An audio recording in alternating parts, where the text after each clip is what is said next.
Students, ఇప్పుడు ఇంకొక కొత్త విషయం చెప్పాలనుకుంటున్నాను నేను. బాగా అబ్జర్వ్ చేయండి. ఇప్పుడు మనకి ఏదైనా 2 ఈక్వేషన్స్ ఇచ్చినప్పుడు ఎలా సాల్వ్ చేయాలి? అంటే 2 ఈక్వేషన్ ఇచ్చి సాల్వ్ చేసి ఎక్స్ అండ్ వై కనుక్కోవాలి. మనకి ఇంతకుముందు పాత మెథడ్స్ ఉన్నాయి.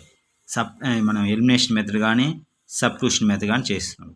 ఇప్పుడు ఇంకొక కొత్త మెథడు, దాన్ని వైసిఎక్స్ మెథడ్ అంటారు, లేదా క్రిస్ క్రాస్ మెథడ్ అంటారు. వైసిఎక్స్ మెథడ్ అయినా క్రిస్ క్రాస్ మెథడ్. ఎలా సాల్వ్ చేయాలో చూద్దాం. సాల్వింగ్ ఎలా చేయాలో చూద్దాం.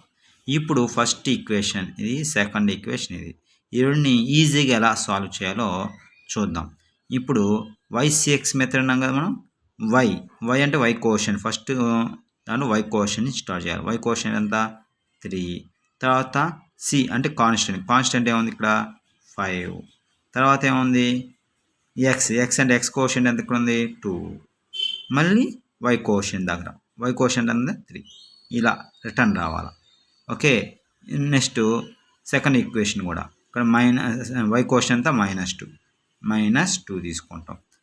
కాన్స్టెంట్ అంతా 4. కాన్స్టెంట్ కిందే రాసుకోవాలి. తర్వాత ఎక్స్ కోషెంట్ 2, ఎక్స్ కోషెంట్ కిందే రాసుకోవాలి. నెక్స్ట్ వై కోషెంట్ అంటే -2 ఇలా రాసుకొని ఈ రెండింటిని ఎక్స్ అనుకుంటాం, ఇక్కడ వై అనుకుంటాం. ఇది 1గా కన్సిడర్ చేస్తాం, లేదా కాన్స్టెంట్గా కన్సిడర్ చేసుకోవచ్చు. కాన్స్టెంట్ అంటే 1 కదా, 1 కానీ లేదా కాన్స్టెంట్గా సిగా కన్సిడర్ చేసుకోవచ్చు. No issue. ఇప్పుడు మనం x by criss cross method అన్నాం కదా. క్రాసింగ్ మల్టిప్లై చేయాలి. ఇప్పుడు 3 4 ఇలా మల్టిప్లై చేయాలి. 3 4 ఎంత? 12. దీని కింద రాస్తాం. Okay, next minus you can keep, minus పెట్టాలి. ఇప్పుడు ఇలా మల్టిప్లై చేయాలి. ఇప్పుడు 2 5 10. ఇక్కడ ప్లస్ ఇంటూ -10 వచ్చింది అంటే ఇక్కడ -10 అని రాస్తాం. Okay, is equal to y by, ఇక్కడ చూడు ఇలా క్రాస్ 5 2 10 మైనస్ పెట్టాలి. ఇలా మల్టిప్లై చేయాలి. 4 2 8 ఇలా ఈజ్ ఈక్వల్ టు 1 పెట్టేసి పైన ఉంది కాబట్టి ఇలా మల్టిప్లై చేయాలి. 2 2 4 ప్లస్ ఇంటూ -4 తర్వాత ఇక్కడ మైనస్ పెట్టాలి. ఇలా మల్టిప్లై చేస్తాం. 2 3 6. ఓకే, ఇప్పుడు సింప్లిఫై చేద్దాం. X by 12 minus into minus plus 10 అవుతుంది. అర్థమైందా? నెక్స్ట్ వై బై 10 - 8 అంటే subtract 2 is equal 1 by -4 -6 both or you can add, minus you can keep. ఎంత? -10. ఇప్పుడు ఎక్స్ బై ఎంత వస్తుంది? 12 ప్లస్ 10 అంటే 22 is equal to y by 2 is equal to 1 by -10. ఇప్పుడు x value కావాలంటే x is equal to x కింద ఏముంది? 22 రాస్తాం. కింద కాన్స్టెంట్ వాల్యూ దీని కింద వేయాలి అంటే -10 రాస్తాం.